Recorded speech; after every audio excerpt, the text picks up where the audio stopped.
கர்த்தருக்கு மகிமை உண்டாகட்டும். இந்த ஆசீர்வதிக்கப்பட்டதான நல்ல காலை நேரத்துக்காக கர்த்தரை அதிகமாக ஸ்தோத்திரிக்கிறேன். இம்மட்டும் நம்மை பாதுகாத்து அற்புதமாய் நடத்தி நம்முடைய வாழ்க்கையிலே அதிசயமான காரியங்களை செய்து கரம் பிடித்து வந்திருக்கிறார்.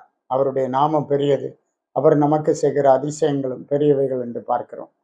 இந்த வேளையிலே நாம் தியானிக்கும்படியாக 1 கொரிந்தியர் 3ஆம் அதிகாரம் 19, 20 வசனங்கள். இவ்வுலகத்தின் ஞானம் தேவனுக்கு முன்பாக பைத்தியமாய் இருக்கிறது. அப்படியே ஞானிகளை அவர்களுடைய தந்திரத்திலே பிடிக்கிறார் என்றும் ஞானிகளுடைய சிந்தனைகள் வீணாய் இருக்கிறது என்று கர்த்தர் அறிந்திருக்கிறார் என்றும் எழுதியிருக்கிறது.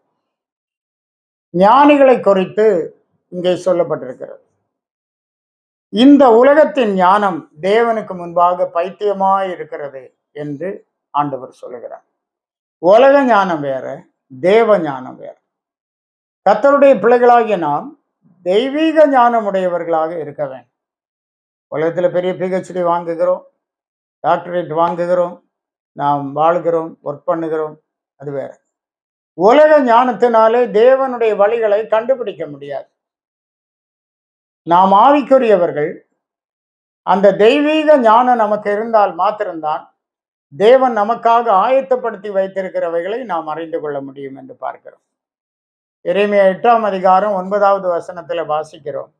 ஞானிகள் வெட்கி கலங்கி பிடிபடுவார்கள். இதோ கர்த்தருடைய சொல்லை வெறுத்து போட்டார்கள், அவர்களுக்கு ஞானமேது? கர்த்தருடைய சொல்லை வெறுத்து போட்டார்கள், அவர்களுக்கு ஞானமேது? ஞானிகள் வெட்கி கலங்கி பிடிபடுவார்கள். இதோ கர்த்தருடைய சொல்லை வெறுத்து போட்டார்கள், அவர்களுக்கு ஞானமே. ஆம், கர்த்தருடைய வார்த்தைகளுக்கு செவி கொடுக்கிறவர்களுக்கு தான் ஞானம் இருக்கிறது. ஆண்டவருடைய வசனங்களுக்கு கீழ்ப்படுகிறவர்களுக்கு தான் ஞானம் இருக்கிறது. ஆண்டவருடைய வார்த்தையை வெறுத்து போடுகிறவர்களுக்கு ஞானமே இல்லை என்று பார்க்கிறோம். ஸ்தோத்திரம். 1 கொரிந்தியர் 1 அதிகாரம் 19வது வசனத்துல, அந்தபடி ஞானிகளுடைய ஞானத்தை நான் அழித்து புத்திசாலிகளுடைய புத்தியை அவமாக்குவேன் என்று எழுதியிருக்கிறது. உலக பிரகாரமான ஞானங்கள் நான் அதை அழித்து புத்திசாலிகளுடைய புத்தியை அவமாக்கி போடுவேன் என்று கர்த்தர் சொல்லுகிறத பார்க்கிறோம். ஆம், கர்த்தருக்கு முன்பாக உலக ஞானம் ஒன்றுமே இல்லை.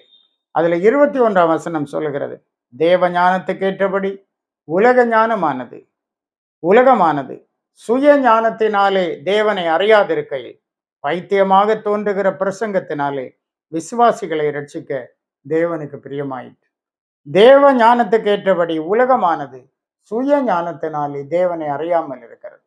ஆனால் இந்த பிரசங்கத்தின் மூலமாக கர்த்தர் ஆத்துமாக்களை ரட்சிக்கிறார். ஆம், அன்பான தேவ பிள்ளைகளே, இந்த நாட்கள்ல நாமும் கூட கர்த்தருடைய வசனங்களை கேட்டு, வார்த்தைகளை கேட்டு, சுவிசேஷத்தை கேட்டு ரட்சிக்கப்பட வேண்டியது அவசியமாய் இருக்கிறது. அதை நாம் இருதயத்தில் பதித்துக் கொள்வோம். ஆண்டவருடைய வசனங்களுக்கு செவி சாய்ப்போம். கர்த்தர் உங்களோடு இருப்பாராக. ஜெபிப்போம். எங்களை அதிகமாக நேசித்து எங்கள் ரட்சிப்பை விரும்புகிற எங்கள் அன்பின் ஆண்டவரே, நாங்கள் துதிக்கிறோம்.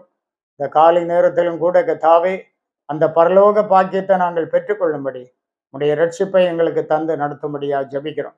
நாங்கள் மனம் திரும்பி ஆண்டவரே ஞானஸ்நானம் பெற்று பரிசுத்தாவியின் அபிஷேகம் பெற்று ஆண்டவருடைய சித்தத்தை செய்ய ஒவ்வொருவருக்கு கிருபை கொடும்.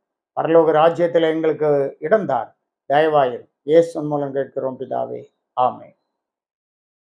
God bless you.